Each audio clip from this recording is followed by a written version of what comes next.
So hello everybody, nakita nyo ba yung mga post about sa lottery lotto natin sa PCSO?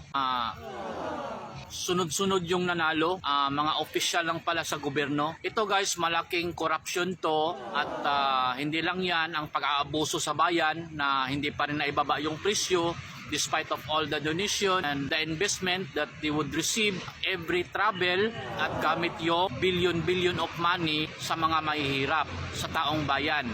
So ngayon guys, kung hindi pa rin umaksyon itong legislative natin dahil sobrang abuso at sobrang korupsyon ang ginagawa ng Marcos administration, kaya dapat mag-implement na ng impeachment.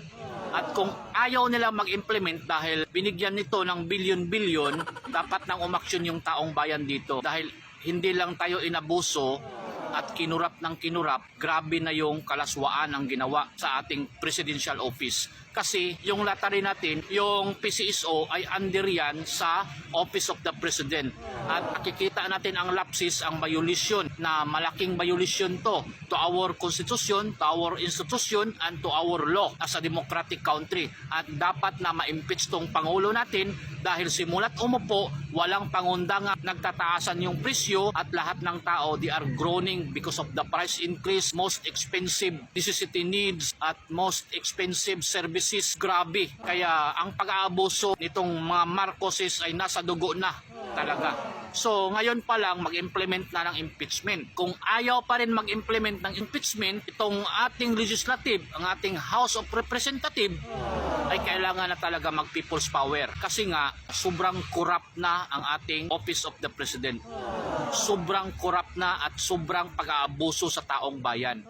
Lahat ng tao, lahat ng mga Pilipino, especially to our beloved poor Filipinos, ay wala na talagang makain dahil sa sobrang mahal. At hindi lang naman nag-conduct ng sense of urgency sa lahat ng mga nangyayari na wala namang pandemic, wala namang surge, wala namang trahedya na nangyayari sa Pilipinas. At travel na ng travel gamit yung billions of money, yan po ay malaking violation to our law. Pati yung PCSO, number 1 na talaga yan. Dahil under yan sa Office of the President at dapat na siyang questionin at dapat na talagang i-impeach itong Pangulo natin ngayon dahil sa mga naghihirap natin mga kababayan. At itong mga maligno na mga supporter na hanggang ngayon bangag pa rin, isama na natin to. Yun talaga yung totoo guys. Sama-sama tayong babangon muli. Mga Pilipino, aksyon na kayo dahil walang aksyon ang ating Pangulo sa nagmamahalan ng presyo na walang pandemic. Grabe sa sobrang mahal ngayon guys. Hindi na talaga kaya ng mga Pilipino ang buhay sa ganitong uri ng administrasyon. Real talk lang tayo. Itong picture na ito, very controversial ito kayo sa social media. Edited daw ito. Yes, Your Honor. Edited. Bakit kailangan i-edit? Bakit kailangan i-edit? So ibig sabihin, so inamin nyo, inedit to, pinalitan yung clothing. Opo. I need to know kung sino yung nanalo. Merong mga balita nakarating sa amin, nakatropa nyo lang po yung nanalo.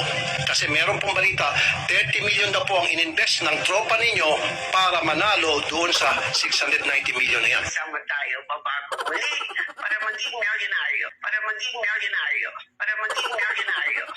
Edited daw ito. Yes, Your Honor.